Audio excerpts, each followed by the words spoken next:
Good morning students, कैसे हैं आप लोग। ऑनलाइन क्लासेस में मैं Rajesh Prasad, director of foundation physics classes, एक बार फिर से आपका स्वागत करता हूं। और आज के इस वीडियो में हम लोग कूलम्ब्स लॉ को जानेंगे। और आपको बता दें, ये जो कूलम्ब्स लॉ है इलेक्ट्रोस्टैटिक्स का बेस कहिए। इसके बिना ना तो इलेक्ट्रिक फील्ड समझ में आएगा, ना पोटेंशियल समझ में आएगा, कुछ नहीं। इसलिए समझेंगे। और बहुत ही आसान सा लॉ है, बहुत ही आसान सा लॉ है। क्या है हम लोग जानते हैं। आज हमारा होगा इलेक्ट्रोस्टैटिक्स का वीडियो 7 या 8 वीडियो।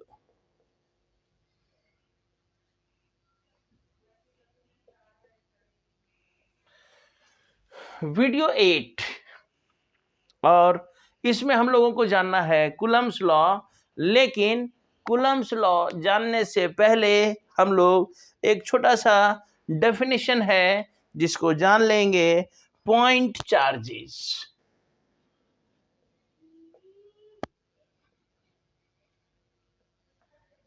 पॉइंट चार्जेस क्या है। जिस तरह से मैकेनिक्स में जब हम लोग, याद कीजिए फर्स्ट ईयर में जब हम लोग मैकेनिक्स पढ़े थे, वहां पर पॉइंट ऑब्जेक्ट का कंसेप्ट जाने थे, कंसेप्ट ऑफ पॉइंट ऑब्जेक्ट। उसी तरह से यहाँ पर इलेक्ट्रोस्टैटिक्स में कूलम्ब्स लॉ को जानने के लिए हम लोगों को पॉइंट चार्ज जानना होगा। पॉइंट चार्ज एक कंसेप्ट है। एक्चुअली पॉइंट चार्ज होता कुछ नहीं है, पॉइंट चार्ज एक कंसेप्ट है। कह रहा है if the size of A charge body is very small in comparison with their separation. अगर दो चार्ज बॉडी का साइज, अगर वो दोनों कितना सेपरेशन से रखा हुआ, इस सेपरेशन के तुलना में बहुत छोटा है। क्या कह रहा है, if the size of charged objects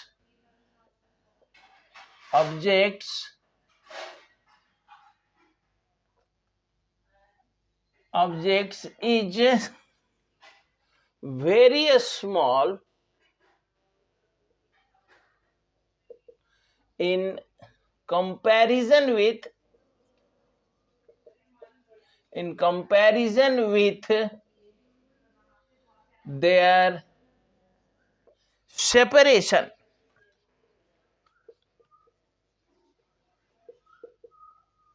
then the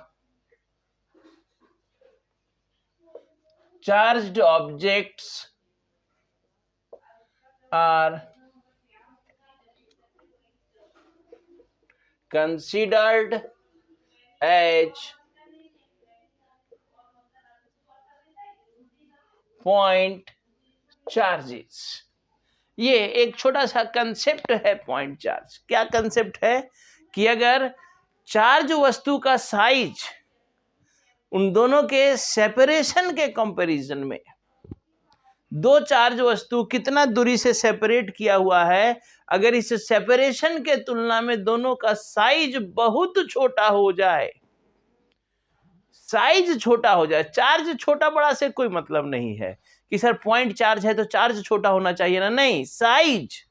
हम यहां साइज की बात कर रहे हैं, size of the charged body. Charge body का साइज अगर उन दोनों के सेपरेशन के बीच, सेपरेशन के तुलना में बहुत छोटा है। मान लिया जाए हम क्या बोल रहे हैं कि 1 मीटर के सेपरेशन में दो बॉल रखा हुआ है, छोटा छोटा बॉल, कितना, जिसका रेडियस 1 mm 1 सेंटीमीटर या 1 मिलीमीटर है। इतना 1 मीटर के सेपरेशन में दो चार्ज बॉल 1 mm का या 1 सेंटीमीटर का रखा हुआ है। तब इस स्थिति में चूंकि 100 सेंटीमीटर के कंपैरिजन में 1 सेंटीमीटर बहुत छोटा, 100 टाइम्स छोटा है, 1 mm तो और छोटा है। इसलिए हम यहाँ पर इन दोनों चार्ज बॉल्स को क्या कहेंगे, पॉइंट चार्ज कह सकते हैं। ठीक है, तो पॉइंट चार्ज एक कंसेप्ट है। वही दोनों मान लीजिए 1-1 सेंटीमीटर का बॉल को 5 सेंटीमीटर की दूरी में रखे हुए हैं, then they are not considered as point charge, they are not considered as point charge, क्योंकि उसका साइज और सेपरेशन बहुत बड़ा छोटा नहीं है। लेकिन कह रहा है कि साइज और सेपरेशन में अगर बहुत डिफरेंस हो, अगर चार्ज ऑब्जेक्ट का साइज सेपरेशन के कंपैरिजन में बहुत छोटा हो, then the charge objects are considered as point object. Okay, अब हम लोग आते हैं, हमारा जो टॉपिक है Coulomb's law.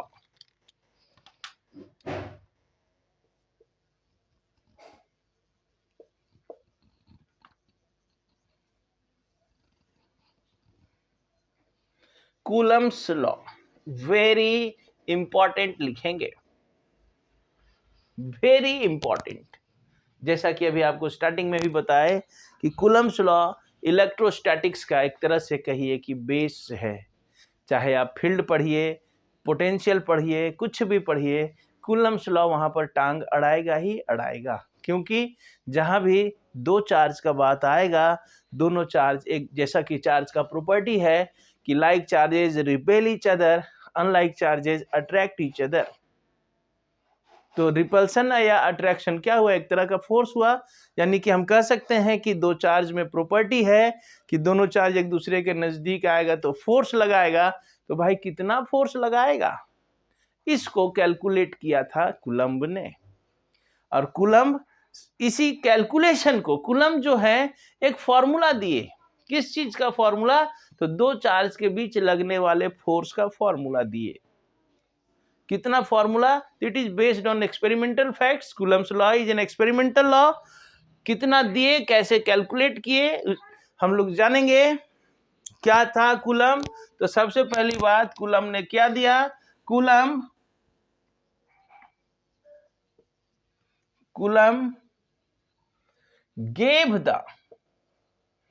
gave the magnitude, सिर्फ उन्होंने मैग्नीट्यूड दिया, magnitude of the force, magnitude of the force between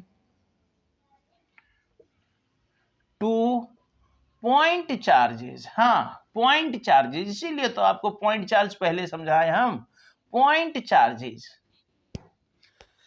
अगर चार्ज वस्तु का साइज बड़ा होगा वहां कूलम्ब्स लॉ नहीं लगेगा। आगे हम लोग जानेंगे जब कूलम्ब्स लॉ लास्ट करेंगे, then limitation of Coulomb's law. अगर चार्ज वस्तु का साइज बड़ा है, जैसे मान लिया जाए हमारे पास एक 10 सेंटीमीटर का चार्ज रॉड है, और कह दे कि इस चार्ज रॉड और एक इधर दूसरा एक चार्ज है, और 10 सेंटीमीटर का चार्ज रॉड 1 सेंटीमीटर के दूरी पर रखा हुआ, कह रहा है फोर्स निकालिए। अब देखिए तो यहाँ रॉड, चार्ज रॉड का साइज 10 सेंटीमीटर और दोनों के बीच का सेपरेशन 5 सेंटीमीटर या 1 सेंटीमीटर।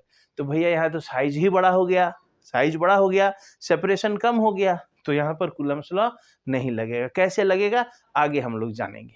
तो इसीलिए कूलम्ब्स लॉ जो है, फोर्स तो कैलकुलेट किए लेकिन only between two point charges, दो पॉइंट चार्ज के बीच में। यानी पॉइंट चार्ज का मतलब ऐसा नहीं कि छोटा वस्तु, वस्तु का साइज यहाँ ऐसा नहीं कि एकदम छोटा ही ले लेना, नहीं, साइज और सेपरेशन के बीच का हमको कंपैरिजन देखना है, साइज और सेपरेशन के बीच का कंपैरिजन देखना है। अगर सेपरेशन ज्यादा है, उसके कंपैरिजन में साइज कम है, then the object is considered as point object. 1 mm का बॉल 1 मीटर के दूरी से सेपरेट, अगर 1 mm का दो बॉल है 1 मीटर के दूरी से सेपरेट है, then they are considered as point object. लेकिन 1 mm का बॉल अगर 2 सेंटीमीटर के डिस्टेंस से सेपरेट है, then they are not considered. तो फिर बॉल का साइज तो वही रह गया, तो फिर यहाँ एक बार पॉइंट ऑब्जेक्ट मानेंगे, एक बार नहीं मानेंगे, है ना समस्या। तो इट इज ए कंसेप्ट, समझिएगा। ऐसा नहीं है कि सर छोटा वस्तु, नहीं बाबा, छोटा वस्तु हम नहीं बात कर रहे हैं, पॉइंट चार्ज। यहाँ कंपैरिजन होना है सेपरेशन से। If the size of the charge body is is very small in comparison with the separation. ठीक है। अब कूलम्ब्स लॉ क्या है? तो सिंपली कूलम्ब ने क्या दिया? Coulomb gave the magnitude of force between 2 point charges. अगर 2 पॉइंट चार्ज कुछ दूरी से सेपरेट है तो इनके बीच में कितना फोर्स लग रहा होगा, क्योंकि ये चार्ज का प्रॉपर्टी है कि either they repel each other और दे अट्रैक्ट ईच अदर, क्योंकि ये प्रॉपर्टी है ना चार्ज का। तो फिर कितना फोर्स से रिपेल कर रहा होगा या कितना फोर्स से अट्रैक्ट कर रहा होगा, इसी बात को कूलम्ब ने बताया। क्या कहा कूलम्ब ने?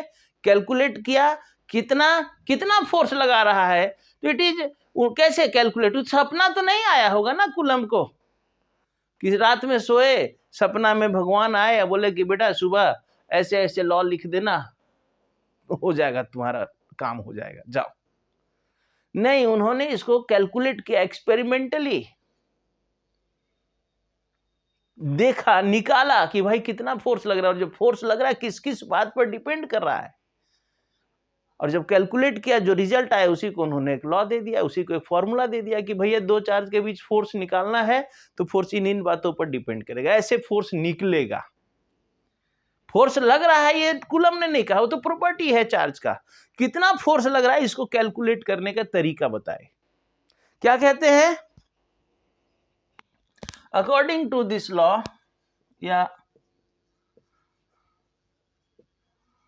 According to this law, the electrostatic force between 2 point charges is directly proportional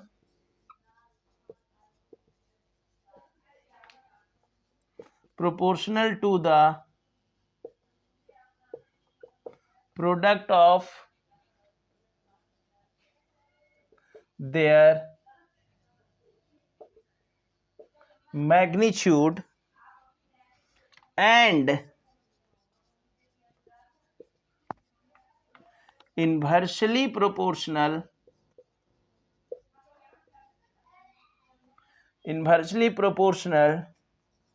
to the square of the distance between them.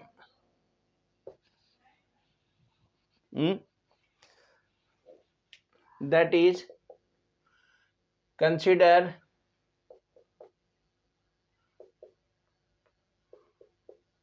consider 2 point charges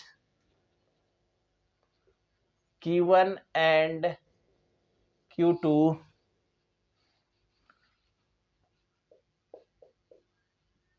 separated by a distance r. मान लेते हैं 2 point charge Q1 and Q2 separated by A distance r.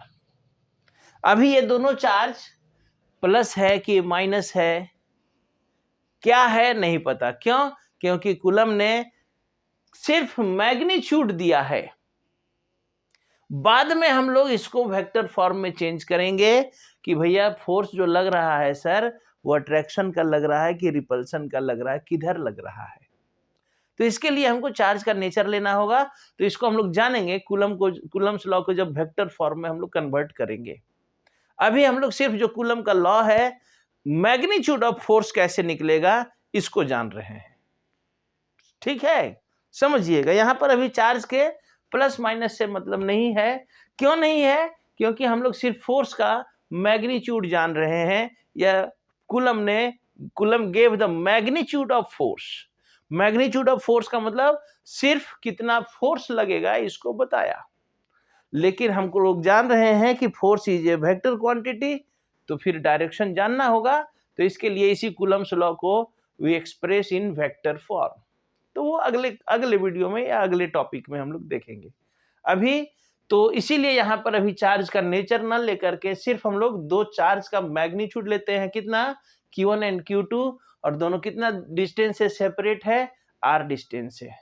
अब दो charge हम लोगों ने ले लिया, अब लॉ क्या कह रहा है कि इन दोनों के बीच जो फोर्स लग रहा होगा, ये कितना फोर्स लग रहा होगा।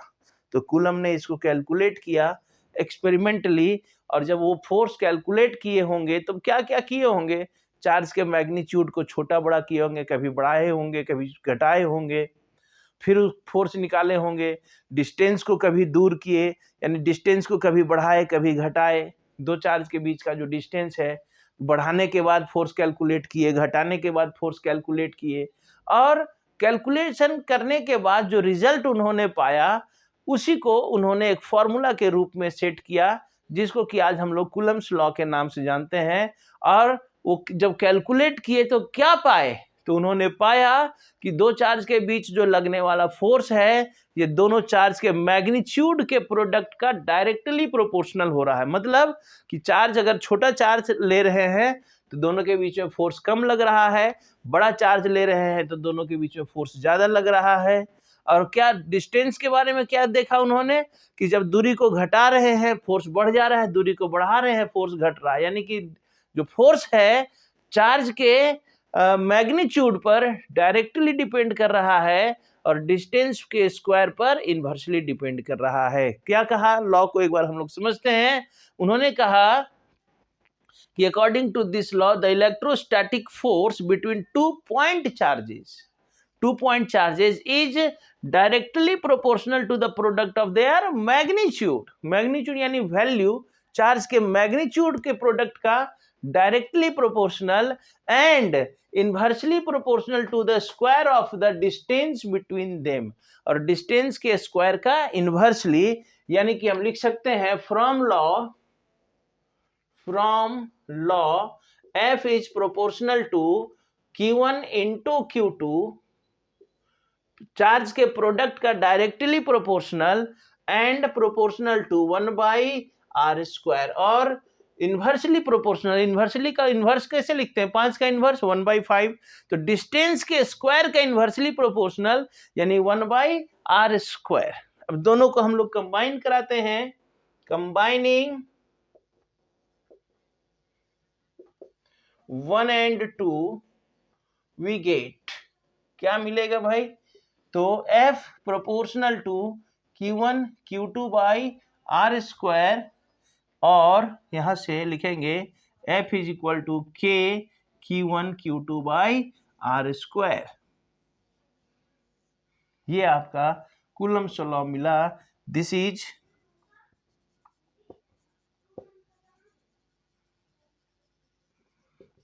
Coulomb's law where K is a constant, its value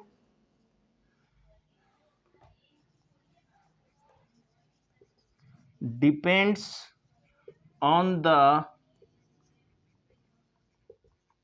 medium between the charges। ठीक है, चलिए एक बार फिर से समझ लें कूलम्स लॉ, क्योंकि कूलम्स लॉ बहुत ही इंपॉर्टेंट लॉ है, एकदम इसको समझेंगे। और समझना क्या है भाई, इट इज ए फॉर्मूला, कोई लॉ नहीं ना दिए, it coulomb gave just a formula, कोई नया खोज नहीं किए, है ना। जैसे नया खोज मान लिया जाए, कैसे कह सकते हैं,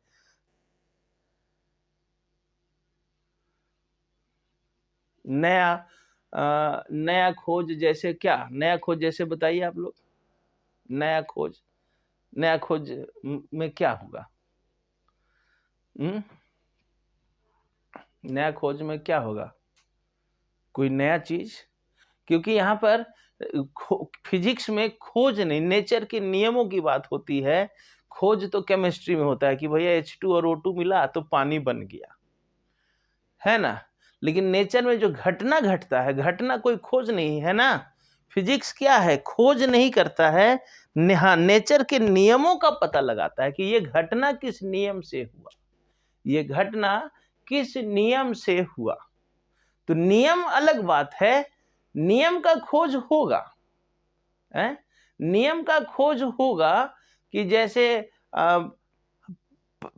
जैसे न्यूटन साहब ने खोज किया, क्या किया, तो एक फल पृथ्वी की ओर गिरा, किस कारण से भाई, तो ग्रेविटेशन के कारण।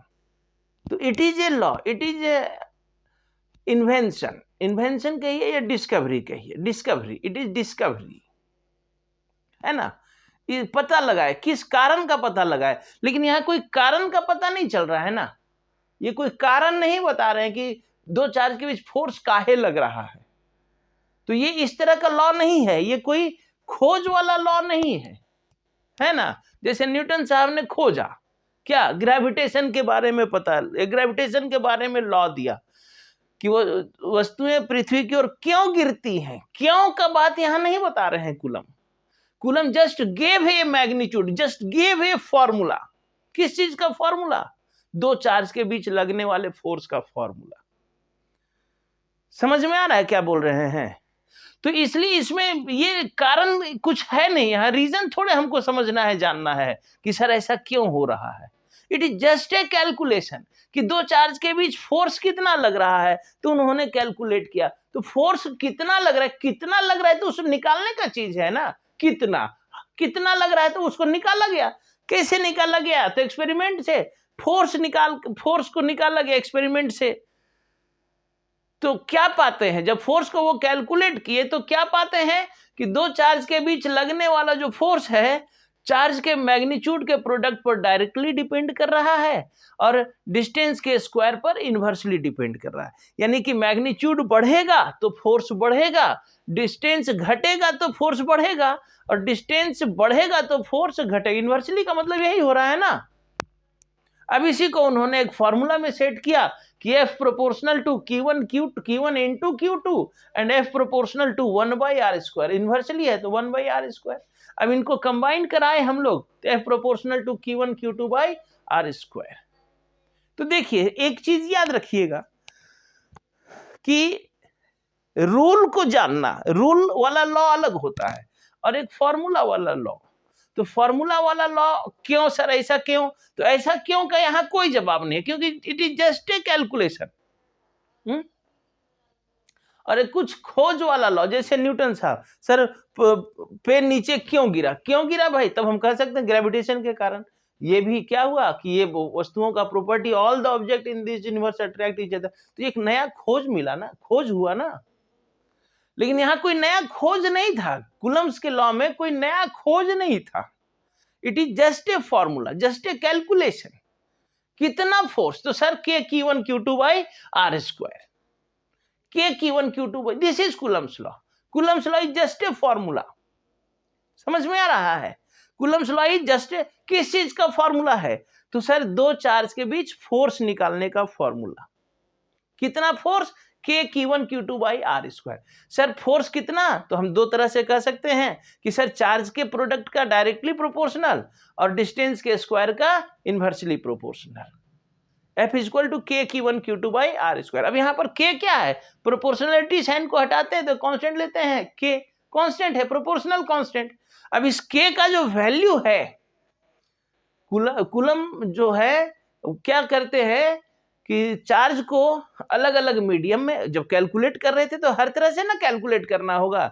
चार्ज को अलग अलग मीडियम में रख के कैलकुलेट किए, चार्ज को घटा बढ़ा के कैलकुलेट किए, डिस्टेंस को घटा बढ़ा के कैलकुलेट किए, और तब हर तरह से जब कैलकुलेट किए तब उन्होंने देखा कि फोर्स किस किस बात पर डिपेंड करता है। तो लॉ में उन्होंने कहा कि फोर्स जो है दो बातों पर डिपेंड करता है। किस पर, तो दोनों चार्ज के प्रोडक्ट का डायरेक्टली प्रोपोर्शनल और स्क्वायर, डिस्टेंस के स्क्वायर का इनवर्सली प्रोपोर्शनल। बाद में जब उन्होंने इस K के बारे में बताया तो उन्होंने कहा कि जो फोर्स का वैल्यू है वो K पर भी डिपेंड करेगा। यानी कि अगर दो चार्ज को अलग अलग मीडियम में रखेंगे तो भी हमारा फोर्स का वैल्यू चेंज करेगा, यानी कि हमारा जो K का वैल्यू है, यानी कि जिसको हम प्रोपोर्शनल कांस्टेंट कह रहे हैं, इसका जो K का वैल्यू है डिपेंड करेगा मीडियम टू मीडियम। वही चीज यहां लिख रहे हैं, this is Coulomb's law where K is a constant, its value depends on the medium between the charges. यानी कि दो चार्ज को हम लोग, चार्ज वही रहेगा, डिस्टेंस वही रहेगा, लेकिन मीडियम चेंज कर देंगे तो फोर्स घट बढ़ जाएगा। यानी कि यहाँ जो K है वो मीडियम पर डिपेंड करेगा।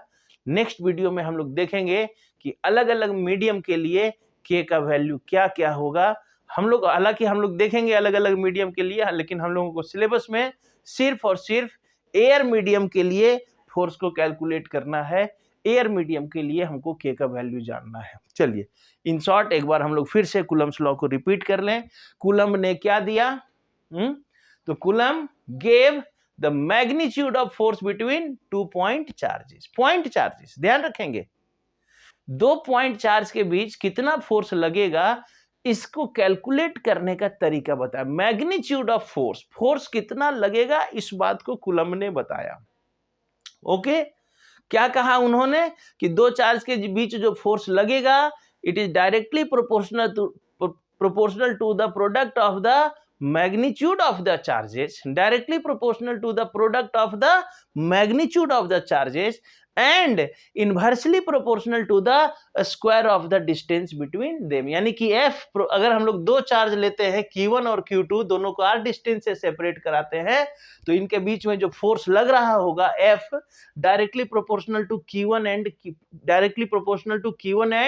Q2 and inversely proportional to 1/r²। अब इन दोनों को हम लोगों ने कंबाइन कराया, क्या पाया? F proportional to Q1 into Q2/r²। Proportional sign को हटाते हैं, then we use a constant K and this is F is equal to K Q1 Q2/r²। This is Coulomb's law. अब यहां पर K हम लोगों ने एक कांस्टेंट लिया और इस कांस्टेंट का वैल्यू डिपेंड करेगा medium between the charges. Next video में हम लोग इस K के बारे में डिटेल से जानेंगे। K के लिए अलग अलग मीडियम का यूज करेंगे, लेकिन हम लोगों को सिलेबस में एयर मीडियम जानना है तो उस पर ज्यादा फोकस करेंगे। ओके, चलिए तब तक इस कूलम्स लॉ को आप जरूर याद रखिएगा नेक्स्ट वीडियो से, ताकि आपको ज्यादा बात समझ में आएगा। फिर से एक बार बता दें, कूलम्स लॉ जो है इलेक्ट्रोस्टैटिक का बेस है, बेसिक है, एकदम याद रखना होगा। जहां भी दो चार्ज का बात आया दिमाग में तुरंत आना होगा, दो चार्ज यानी दोनों के बीच फोर्स, कहां से? कूलम्स लॉ से। दो चार्ज दोनों के बीच फोर्स कहां से पता चलेगा? कूलम्स लॉ से। जहां भी दो चार्ज के बीच फोर्स निकालने का बात आएगा दिमाग में कूलम्स लॉ आना चाहिए। और कितना? तो दोनों चार्ज K Q1 Q2/r²। बस सिंपल सा, ये छोटा सा दो चार्ज के बीच का फोर्स जहां भी बात आएगा कूलम्स लॉ कितना? K Q1 Q2/r²। Okay, bye.